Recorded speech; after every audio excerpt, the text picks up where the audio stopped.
ഈശോ മിശിഹായ്ക്കും സ്തുതിയായിരിക്കട്ടെ. ഫാത്തിമ മാതാവിനെ പറ്റി കേൾക്കാത്തവരായിട്ട് വളരെ കുറച്ച് പേരെ ഉണ്ടാവും. ഫാത്തിമ മാതാവിൻ്റെ ഓർമ്മകളും ഫാത്തിമ മാതാവിൻ്റെ തിരുനാളും മനസ്സിലേക്ക് വരുമ്പോൾ എൻ്റെ മനസ്സിലേക്ക് കടന്നു വരുന്ന വേറൊരു വിശുദ്ധനാണ്. ആ വിശുദ്ധൻ വേറെ ആരുമല്ല, പരിശുദ്ധ പിതാവ് ജോൺ പോൾ രണ്ടാമൻ പാപ്പ. 1917 പോർച്ചുഗലിലെ ഫാത്തിമയിൽ 3 ഇടയ കുട്ടികൾക്ക് പരിശുദ്ധ അമ്മ പ്രത്യക്ഷപ്പെട്ട് 3 ദൈവീക സന്ദേശങ്ങൾ നൽകുന്നുണ്ട്. ഈ 3 ദൈവിക സന്ദേശങ്ങളിൽ 3 ദൈവിക രഹസ്യങ്ങൾ എന്നാണ് പ്രത്യേകിച്ച് അവിടെ അമ്മ പങ്കുവച്ചത്. അതിലൊന്ന് നരകത്തെ പറ്റിയുള്ളതായിരുന്നു, 2 വിമലഹൃദയ പ്രതിഷ്ഠയെ പറ്റിയുള്ളതായിരുന്നു, 3 രക്തസാക്ഷിത്വത്തെ പറ്റിയായിരുന്നു. അതായത് ഒരു മെത്രാൻ, വെളുത്ത വസ്ത്രം ധരിച്ച മെത്രാൻ, അത് വേറെ ആരുമല്ല, പരിശുദ്ധ പിതാവ് ആണ് എന്നത് തീർച്ചയായും വ്യക്തമായിട്ടുള്ളൊരു കാര്യം. അപ്പം ഈ 3ാമത്തെ രഹസ്യം പൂർത്തീകരിക്കപ്പെടുന്നത് പോലെയായിരുന്നു 1981 പരിശുദ്ധ പിതാവ് ജോൺ പോൾ രണ്ടാമൻ പാപ്പ ഫാത്തിമ മാതാവിൻ്റെ തിരുനാൾ ദിവസം വെടിയേറ്റ് പിടഞ്ഞ് താഴെ വീണത്. പ്രിയമുള്ളവരെ, അതിൻ്റെ ഒരു അത്ഭുതകരമായ ഒരു കാര്യം എന്താണെന്ന് ചോദിച്ചാൽ, പിറ്റേ വർഷം 1982 മെയ് മാസം 13 പോർച്ചുഗലിലെ ഫാത്തിമയിൽ പരിശുദ്ധ പിതാവ് പൂർണ്ണ ആരോഗ്യത്തോടുകൂടെ ചെന്ന്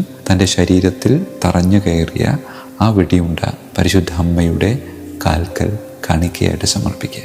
എന്നിട്ട് അന്ന് പരിശുദ്ധ പിതാവ് പങ്കുവച്ച ഒരു കാര്യമുണ്ട്. ഒരു കരം എന്നിലേക്ക് വെടിയുണ്ട പായിച്ചപ്പോൾ വേറൊരു കരം അതിനെ സുന്ദരമായ രീതിയിൽ സംരക്ഷിച്ച് എൻ്റെ ജീവൻ പൊതിഞ്ഞു പിടിച്ചു എന്നാണ് പരിശുദ്ധ പിതാവ് പങ്കുവച്ചത്. പ്രിയമുള്ളവരെ, ലൂസിയ, ജസീന്ത, ഫ്രാൻസിസ്ക, ഈ 3 കുട്ടികൾക്ക് മുമ്പിൽ പരിശുദ്ധ അമ്മ 6 തവണ മെയ് 13 മുതൽ ഒക്ടോബർ 13 വരെ എല്ലാ മാസങ്ങളിലും 13-ാം തീയതി ഇവർക്ക് പ്രത്യക്ഷപ്പെടുമെന്നാണ് പറയുന്നത്. പ്രത്യക്ഷപ്പെട്ട് പറഞ്ഞ കാര്യങ്ങൾ വേറൊന്നുമല്ല, നേരത്തെയുള്ള പ്രത്യക്ഷപ്പെടലുകളിൽ പറഞ്ഞത് തന്നെ. ജപമാല ചൊല്ലുക, പാപികളുടെ മാനസാന്തരത്തിന് വേണ്ടി പ്രാർത്ഥിക്കുക. എന്നിട്ട് നേരത്തെ പറഞ്ഞ 3 ദൈവീക രഹസ്യങ്ങൾ, ഒന്ന് നരകത്തെപ്പറ്റി വെളിപ്പെടുത്തി. അത് കുട്ടികളെ പേടിപ്പിക്കാൻ വേണ്ടിയിട്ടല്ല, മറിച്ച് പാപത്തിൻ്റെ പരിണിത ഫലം ഇതാണെന്നും പാപം ചെയ്താൽ ഈ നരകയാതനകളിലൂടെ കടന്നു പോകേണ്ടി വരും എന്നൊരു ബോധ്യം അവർക്ക് കൊടുത്തിട്ട് പാപത്തിൽ നിന്ന് മാറി നിൽക്കാനൊരു ആഹ്വാനം നൽകുകയും. രണ്ടാമത്തത് വിമല ഹൃദയത്തിലേക്ക് പ്രതിഷ്ഠിക്കണമെന്നാണ് പറയുന്നത്. റഷ്യയെ പ്രതിഷ്ഠിക്കണമെന്നാണ് പറയുന്നതെങ്കിലും പക്ഷേ ലോകം മുഴുവനും സമാധാനത്തിൻ്റെ ഒരു കുടക്കീഴിൽ എൻ്റെ ഹൃദയത്തിലേക്ക് പ്രതിഷ്ഠിക്കപ്പെട്ട് ഒരുമയിൽ ജീവിക്കണം എന്നൊരാഹ്വാനം. പ്രിയമുള്ളവരെ, വിമല ഹൃദയ പ്രതിഷ്ഠ എന്ന് പറഞ്ഞുകൊണ്ട് നാം ഒരുപാട് പ്രാധാന്യം കൊടുത്ത് ജീവിക്കുമ്പോൾ അമ്മ തന്നെ നമ്മോട് പറയാതെ പറയുന്നൊരു കാര്യം എന്താണെന്ന് വെച്ചാൽ, വചനത്തിൽ പറയുന്നുണ്ട്, അവളെല്ലാം ഹൃദയത്തിൽ സംഗ്രഹിച്ചു, അല്ലേ? പരിശുദ്ധ അമ്മയും യൗസേപ്പിതാവും യെരൂശലേം ദേവാലയത്തിലേക്ക് ക്രിസ്തുവിനെ സമർപ്പിക്കാൻ പോയപ്പോൾ അവിടെ ഉണ്ടായിരുന്ന പല കാര്യങ്ങളും അവൾക്ക് മനസ്സിലായില്ല. അതുകൊണ്ട് അവൾ ആ കാര്യങ്ങളും തൻ്റെ മകനെയും ഹൃദയത്തിൽ സംഗ്രഹിച്ചു എന്ന് വ്യക്തിപരമായിട്ട് വിശ്വസിക്കാൻ ആഗ്രഹിക്കാം. അപ്പോൾ വിമല ഹൃദയ പ്രതിഷ്ഠ എന്ന് പറയുന്നത്, അവളുടെ ഹൃദയത്തിൻ്റെ പ്രതിഷ്ഠ എന്ന് പറയുന്നത് വേറെ ആരുമായിരുന്നില്ല, രക്ഷകനായ ക്രിസ്തുനാഥനായിരുന്നു.